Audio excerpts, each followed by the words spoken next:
बिस्मिल्लाहिर्रहमानिर्रहीम। अस्सलाम वालेकुम स्टूडेंट्स। क्लास 10th मैथ है वह एक्सरसाइज 1.2 है। एक्सरसाइज 1.1 के आखिर में हमने आपको बताया था कि हम important and difficult question series का आगाज़ करने जा रहे हैं। तो बच्चों आज उसका ये मैं पहला क्वेश्चन नंबर 1 एक्सरसाइज 1.2 का 7th पार्ट, ये बहुत इंपॉर्टेंट क्वेश्चन है, इससे मैं आगाज़ करना जा रही हूँ। और इसको आपने solve the following question using quadratic formula, इसे आपने क्वाड्रेटिक फार्मूले से सॉल्व करना है। और ये सॉल्व करने का तीसरा मेथड है, यानी क्वाड्रेटिक इक्वेशन को सॉल्व करने का तीसरा मेथड है। पहले हम क्वेश्चन को, ये हमारा क्वेश्चन है, पहले हम क्वेश्चन को स्टैंडर्ड फॉर्म में लाएंगे, उसके बाद इसको क्वाड्रेटिक फार्मूले से सॉल्व करेंगे। स्टैंडर्ड फॉर्म में लाने के लिए अब ये देखें आपके पास फ्रैक्शन है, तो ये दोनों जो हैं x-6 और x-5 आपका एलसीएम बनेगा। और यहाँ लिखने के लिए हम क्या करते थे कि हम फ्रैक्शन को एलसीएम से मल्टीप्लाई करते हैं, लेकिन उससे भी एक आसान रूल है, जब ये दोनों डिनोमिनेटर एलसीएम में आ जाएं तो यहाँ न्यूमरेटर को दूसरे फ्रैक्शन के डिनोमिनेटर से और दूसरे फ्रैक्शन के न्यूमरेटर को पहले के डिनोमिनेटर से मल्टीप्लाई करके यहाँ लिखते हैं। आप देखिए 3 को हम x-5 से मल्टीप्लाई करेंगे, फिर माइनस ये वाला 4 और ये आकर x-6 से मल्टीप्लाई होगा इक्वल टू 1।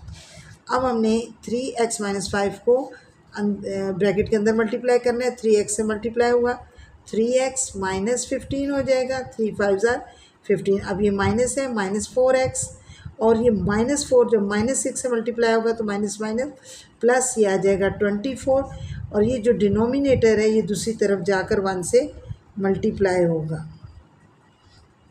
इस साइड पे हमारे पास आ जाएगा, जब हम 3x में से 4x को माइनस करेंगे तो -x, इसी तरह -15 जब +24 में होगा तो ये आ जाएगा +9। और इस तरफ हमने x-6 को x-5 से मल्टीप्लाई करना है। पहले ये x जो है x-5 से मल्टीप्लाई होगा, फिर ये 6x और 5 से यानी -5 से मल्टीप्लाई होगा और 1 से मल्टीप्लाई होकर ये दोबारा यही रहेंगी। x को हम पहले x से मल्टीप्लाई करेंगे तो x², फिर x 5 से मल्टीप्लाई होगा -5x आ जाएगा, फिर ये -6 x से मल्टीप्लाई होगा तो -6x माइनस प्लस 6 5 30। ठीक है, अब क्वेश्चन को हम स्टैंडर्ड फॉर्म में लेके जा रहे हैं। आपने ये दोनों वैल्यूज़ लेफ़्ट साइड से राइट साइड आपने शिफ्ट करनी है।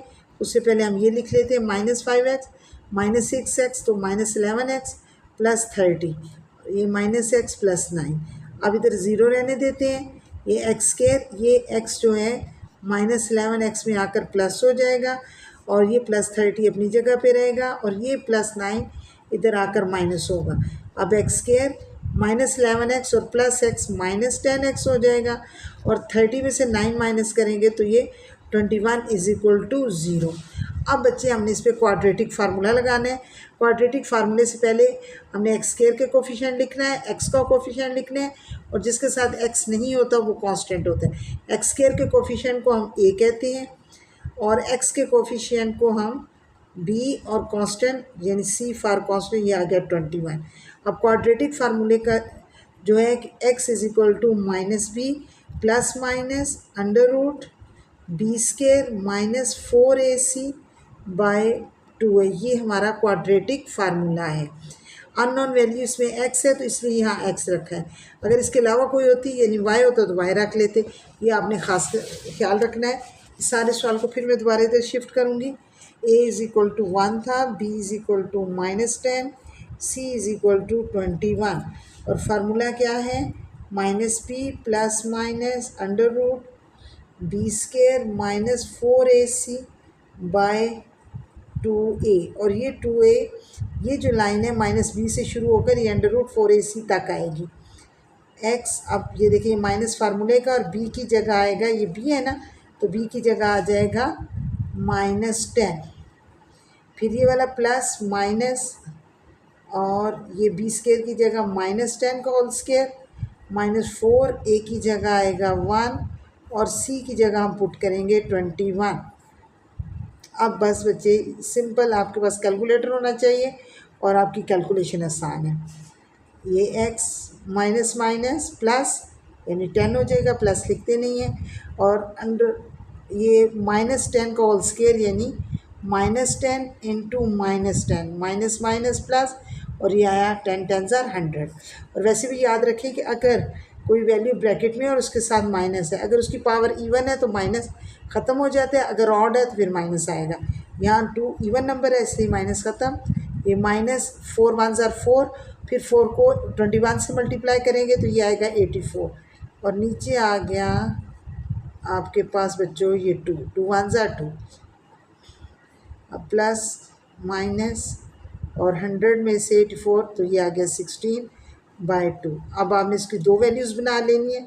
उससे पहले 16 का अंडर रूट लेंगे तो वो 4 है बाई 2।